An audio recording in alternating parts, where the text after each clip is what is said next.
In 2017, the EarthBound challenge and speedrunning scenes were bustling with activity. New records and main categories were happening often, and community races would take place every weekend. And during this time, people were also beating the game in unexpected ways. Some of these weren't exactly new, with runners working on things like all 1 out of 128 items and all photos, but there was another unique category that popped up called Reverse Sanctuary Order. For those familiar with EarthBound, the game has 8 main bosses, or Sanctuary Guardians, you have to fight before taking on a few late game bosses. These late game bosses are Ness's Nightmare and Magicant, followed by Pokey and Gaius in the Cave of the Past. Many games like Super Metroid already had a reverse boss order speedrun, so it made sense that would be the inspiration for people to get this working in other games. But how would this be possible in EarthBound? There's a lot of story triggers that open up new areas, so normally you'd be stuck going to Giant Step first. Hello, welcome to advertisement. Hey friends, do you have an insatiable itch to see number go up? Then look no further than today's sponsor, Idle Obelisk Miner.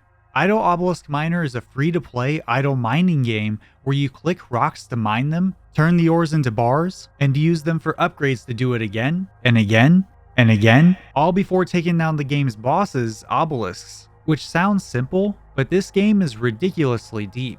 There's a skill tree for permanent upgrades, cards that give special modifiers, and even fishing. All of these things and more let you unlock more stuff, with progression continuing months, if not a year after starting. But the best part of this game is there's no ads ever, meaning no forced ads and no optional ads either. Dive into one of the coolest idle games I've ever played and help out my channel by using the link in the description. It's available on all mobile devices and it's super easy to get started. Thanks again for Idle Obelisk Miner for sponsoring the video. The reason RSO is possible in EarthBound is because of an incredible exploit called the stairs glitch that allows you to get out of bounds. This glitch happens when a text box interrupts your transition onto a set of stairs, like when you get to low health from a cold or poison. When this happens, the game doesn't place you on the stairs and leaves you in the background layer. Every room in EarthBound is connected in the game's memory, but not in the order you'd expect. For example, you can walk from the Skyrunner crash site stairs room in Threed directly to one of the buildings in Summers. By using the Soundstone when you transition rooms, the game loads the assets back in. While you can't interact with most things in these rooms, you can hit loading triggers, which let you take the proper exit and go back in bounds. This is amazing, but there are certain triggers you have to hit before beating the game, and Ness's Nightmare has to be beaten before Gygus. This is due to a soft lock that will happen during the Saturn Valley cutscene in the Gygus fight's third phase. The concept seems simple enough, and some other runners thought the same starting in early 2017. One runner by the name of Zimmy Cakes RTG was working on miscellaneous EarthBound speedrun challenges, doing things like beating the game with a single character. So it made sense that on April 7th, Zimmy would spend about 4 hours creating a route for EarthBound RSO, and the next day, he'd put it to the test. For this category, you had to fight all the Sanctuary bosses in this order: Carbon Dog and Diamond Dog, Electrospectre, Thunder and Storm, Plague Rat, Shroom, Trillionage Sprout, Mondo Mole, and finally Titanic Ant. So you're probably wondering, how does all this work? Normally you can't get out of Onet early, and you have to fight the Titanic Ant before progressing the story. By setting up a secondary save file that can get the stairs glitch, you can get out of bounds and then after dying, go to the title screen and load the RSO save right after. This would keep you in that state where you're out of bounds. This is exactly how the Pajama Percent category was run, as the setup was perfect for shenanigans before the Frank fight. The goal was to get Pooh, which warps you to Summers and gives you Paula and Jeff without their story events. Then you can get access to the back of the Summers Museum to fight the Shattered Man. Since Pooh starts with Freeze Beta and Jeff has a big bottle rocket, this fight is basically free and gives you a whopping 11,173 experience. The levels gained from this fight are very important for the Diamond Dog boss, but it's not the only thing Zimmy does to prepare. He does several more warps, one to the top of Pyramid for the Diamond Band, and another to Dungeon Man for the Talisman Ribbon and access to Deep Darkness. This gives him almost $7,000 to shop for multi-bottle rockets, which are Jeff's most powerful offensive items. More warps are done to get the Franklin Badge, a very important key item that lets you reflect lightning. This is important for Phase 2 and Phase 3 of the Gygus fight, since it uses Thunder Beta level attacks that can easily kill Paula. Talking to Paula to get the Franklin badge also turns the spawns off until the end of the game, since you never fight the cultists in the shack to turn spawns back on. Zimmy also gets the Rabbit's Foot, which is needed to hit various bosses with Jeff's MBRs. After all this prep, it's finally time to fight the first boss, Carbon Dog and Diamond Dog. This boss has two forms, transforming into the second after taking 1,672 damage. The first phase isn't all that dangerous, thanks to Jeff's Rabbit's Foot giving him a ton of speed. One MBR will take out Carbon Dog, but the second phase can be a complete dice roll. As soon as phase 2 starts, Diamond Dog gets a power shield that immediately reflects the physical damage Jeff just did. This would normally kill him, so Zimmy had to queue a life up from Ness in order to prevent that. At this point in the run, party members don't have any protection against status effects, and that's a huge problem thanks to Diamond Dog's moveset. In addition to its regular attack, it can bite down hard, which can diamondize a single target and it treats them as dead. Diamond Dog can also emit a glorious light, which is the equivalent of Flash Omega. This ability can inflict feeling strange, crying, paralysis, or even instant death. This fight can be a huge pain if you get unlucky, but because there's a save right before walking to the boss, it only takes about 2 minutes before another attempt. Once Diamond Dog is beaten, the run actually starts to snowball. With all the experience and money gained from the fight, this sets the party up for the rest of the run. More MBRs and Super Bombs are purchased from the Deep Darkness Merchant, and it's off to Lumine Hall to fight the Electro Spectre. While this fight isn't notable as Jeff is just using MBRs to win, getting access to Lost Underworld is the most important thing here. Down here in a box is the Sea Pendant, which gives immunity to flash and high resistances to freeze and fire attacks. Any Earthbound run that doesn't use manipulation will grab this and put it on Paula to survive the end game. With those two bosses out of the way, Zimmy does an out of bounds to grab the Carrot Key from Magnet Hill, which is required to exit the Pink Cloud dungeon. Not all the sanctuaries allow you to teleport out, so that's really the only reason why it's required. From here, the rest of the sanctuary bosses follow the same idea as they get simpler over time. After beating the last one, the goal is to complete the game by beating the final bosses, and since Giant Step doesn't send you directly to Magicant, more shopping is done at Deep Darkness before walking to Magicant and fighting Ness's Nightmare. Normally this is all done with Ness by himself, but because you're walking out of bounds to Magicant, the whole party comes with you. What's normally a very dangerous fight becomes super easy thanks to Jeff, and with that out of the way, Zimmy can grab the meteorite piece from Darkonet and then go to the Cave of the Past. Like I mentioned earlier, walking to the final boss earlier than this isn't possible because the Phase Distorter has to be present for one of Gygus' prayer cutscenes to progress. Now the Gygus fight consists of 3 phases. The first is where you fight both Gygus and heavily armored Pokey. Gygus is invulnerable during this phase and just uses Rock and Alpha or Beta every turn. Pokey on the other hand has 2000 HP and will alternate between lowering party offense and using a single target physical attack. The overall strategy is to use Paula's Psyshield Sigma to protect from Rockins, then use offensive abilities and MBRs to get Pokey down to 0 HP. Phase 2 starts and Gygus begins using different attacks. These are Thunder Beta, an AoE Freeze Beta, or Flash Omega. It can also straight up skip its turn, which is exactly what runners want to see. Gygus has 80 speed, making MBRs useless, so damage is dealt with Super Bombs and Psi abilities. Once you deal 2000 damage, you move to phase 3, and the importance of the Franklin badge and the Sea Pendant really start to show. The only way to progress the fight from here on is to use Paula's Prey command, and if she dies, there's no way to win. So making sure she has the right equipment and items gives her a very high chance at living throughout the fight. The run ends when starting the last prayer, after the player loses control before the post-fight scenes. Despite there being a few mistakes that cost him around 20 minutes, Zimmy was able to get a 2 hour and 22 minute time on his first and only run. Over the next couple of years, more runners would pick up the category and use the same method Zimmy did to push the record down.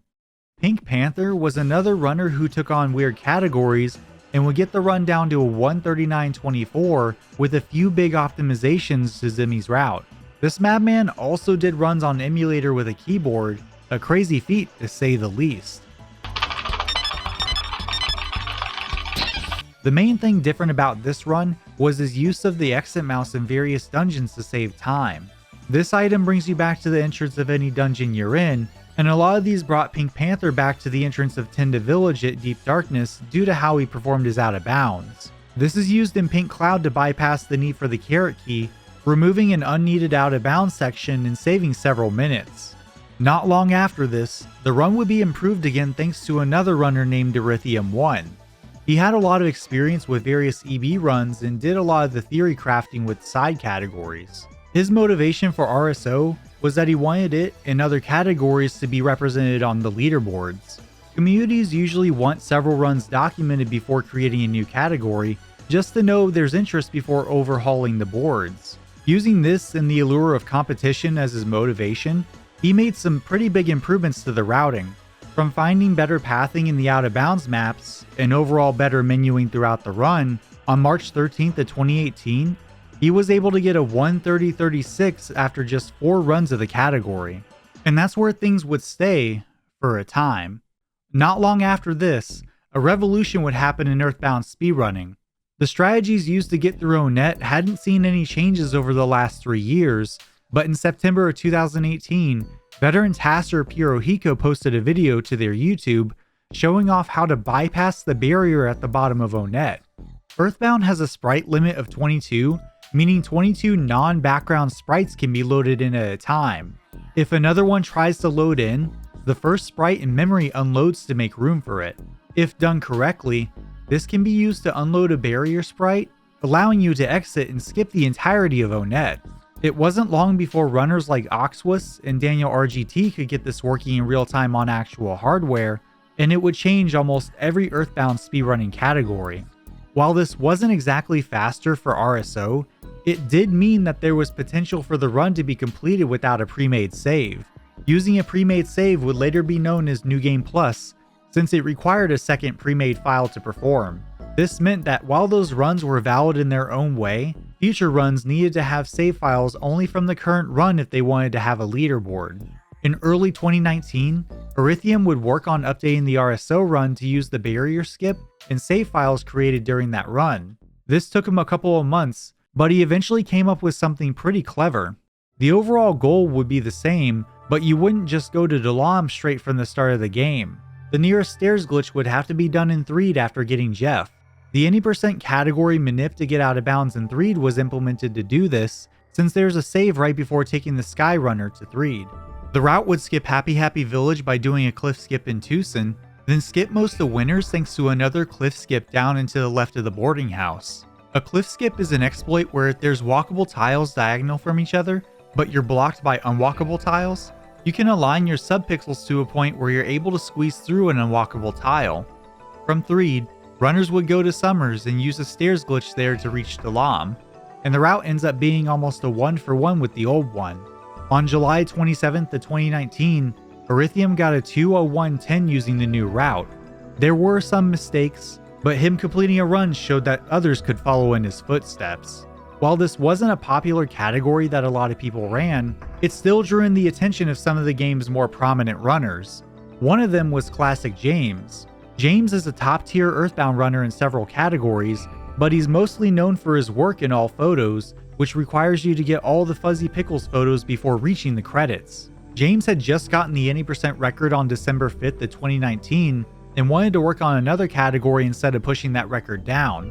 He dabbled in RSO before, but this was the first time since the rule change that he got back into the run. So he picked up the category and started learning Erythium's route. On December 17th, James did his first attempts, and on his third run, he set a new record with a 1:43:56. He had less mistakes than Erythium's run, like getting the stairs glitch in Threed on the first try. But overall, the run wasn't that different, just a little bit more optimized. Like many runners, this was kind of a one and done type of deal before moving on to the next category, and for a while, this is where the time would sit. The next year and a half wouldn't see any changes to the RSO category, with the run being pretty much abandoned at this point. In fact, everyone's attention was focused on another event happening in the EarthBound speedrunning scene. For a long time, there wasn't a lot of crossover between the EarthBound and Mother 2 speedrunning communities. These are mostly the same game, except with a few differences between the Japanese and Western releases. With that being said, in 2021, a Japanese runner by the name of Octopus Cow already set records in several Mother 2 categories and wanted to move on to EarthBound to take on new challenges in one of his favorite series. In May of 2021, after getting several records in both EarthBound and Mother 2, Octopus Cow basically shadow dropped another insane run. Octo had gotten a 1:18:34 in RSO on the Mother 2 version of the game. This was an insane jump from James's 1:43, which was thought to be close to the limit with the current route. So what did Octo change to get so far ahead of the former record? First of all, Mother 2 has close to instant text progression when it comes to dialogue, which is miles faster than EarthBound's text boxes. While this saves a ton of time by itself, another major change was when Octo had Pooh join the party. Before, runs would get Pooh right after reaching Summers and then prepare everything needed for Fire Spring. However, Octo's run went to Carbon Dog right after reaching Summers. Octo routed out an RNG manipulation that extended past the barrier skip and 3'd out of bounds manip. By performing certain actions and movements up to the boss, Octo can ensure the fight goes exactly how he wants it to. With that being said, what exactly was the result of this?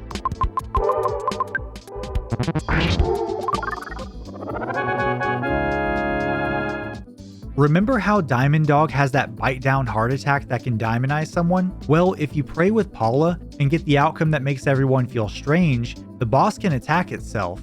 It turns out that it's not immune to being diamondized, so Octo routed a manip that had Diamond Dog bite itself and become diamondized, instantly ending the fight. This already put him well ahead of any other runner, but he still needed to go back to get Pooh and the offensive items needed to complete the game. Thankfully, he solved for that too.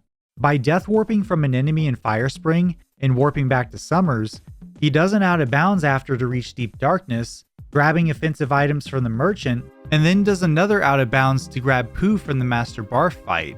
Pooh automatically joins the party after this fight, so it's a very smart alternative to the whole Dalam sequence. From here he gets the Franklin badge, then the Rabbit's Foot, all before fighting Electrospectre. Another huge change was manipulating Flash Beta instant kills to make Ness the primary damage dealer instead of Jeff. This cut down on Deep Darkness trips for items, saving a ton of time and money along the way. The last thing, and probably most important one, was moving Magicant from after Sanctuary 1 to after Sanctuary 3. Doing this ensured there was enough money to do a Deep Darkness shop earlier and got the dungeon out of the way before going to the end of the game. This also let him set up Darkonet at the same time he went to complete Giant Step, allowing him to get the Meteorite piece from Out of Bounds, and then fighting Titanic Ant right after. No one else had thought of doing Magicant before the final Sanctuary, and there's no rule saying that you can't since Ness's Nightmare isn't a Sanctuary boss. Octo's reroute was a work of genius to say the least, and combined with the manipulation in almost all of the boss fights, the run was now a breeze if you could do everything perfectly. Octo wouldn't stop there either. He actually would change up the route later that year.